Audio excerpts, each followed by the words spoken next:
Meet Goliath, the giant warrior who dared to defy the God of Israel.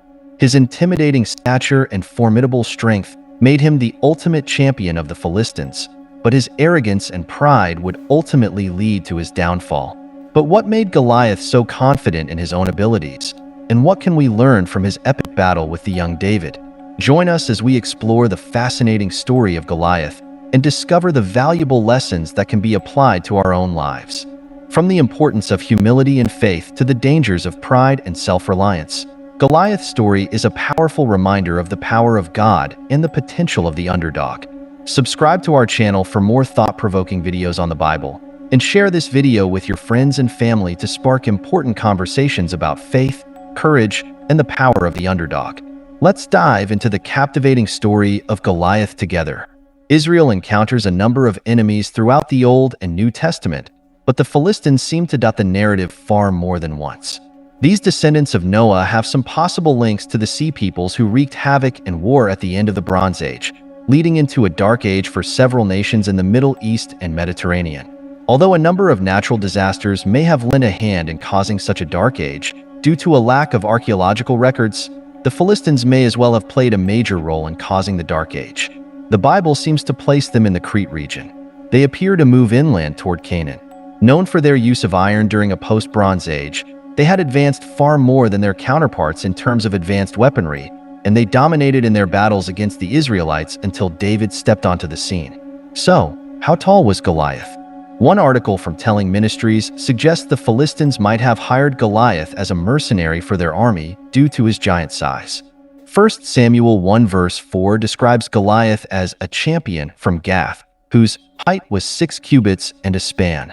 Depending on how one interprets the cubits, Goliath's height could have ranged from 6 feet 0 inches to 9 feet 6 inches. Whether Goliath came from Philistia or not, this still brings up the question of whether a person could grow taller than 9 feet.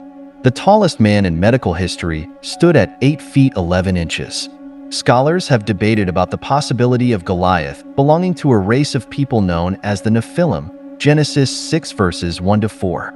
According to the Genesis narrative, the sons of God had sexual relationships with the daughters of men and produced the Nephilim. Some have suggested the sons of God are demons, meaning they produced an offspring of half demon, half human, which grew to enormous heights and had extraordinary abilities.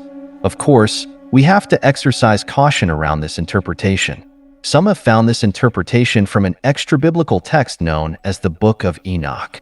Because the Book of Enoch did not make it into the Old Testament canon, we take it as the word of man and not of God, and therefore read it with extreme discernment.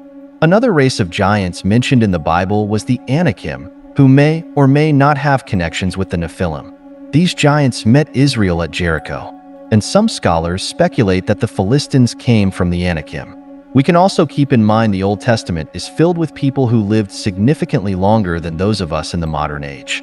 Methuselah, for instance, lived to 969. If they surpassed us in age during that time frame, people may have also surpassed us in height as well.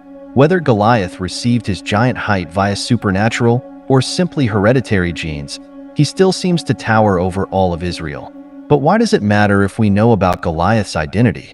From a historical standpoint, if we know whether Goliath and the Philistines originated, we can see why the Israelites were so intimidated by them.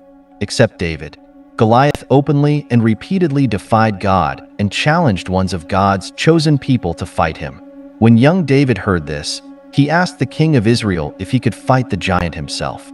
In 1 Samuel 17 verses 36 to 37, we see David remembering when God protected him before against a lion and a bear, and he trusted God to protect him now against Goliath.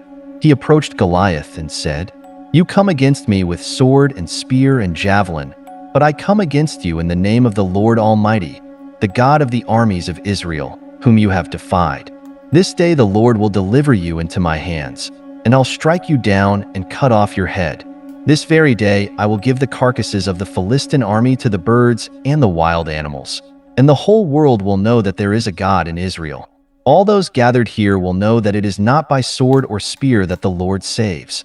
For the battle is the Lord's, and he will give all of you into our hands." 1 Samuel 17 verses 46 to 47. A young man put his confidence in God and defeated the giant. This biblical story attests to God's power and strength over one's enemies, even in the face of insurmountable odds.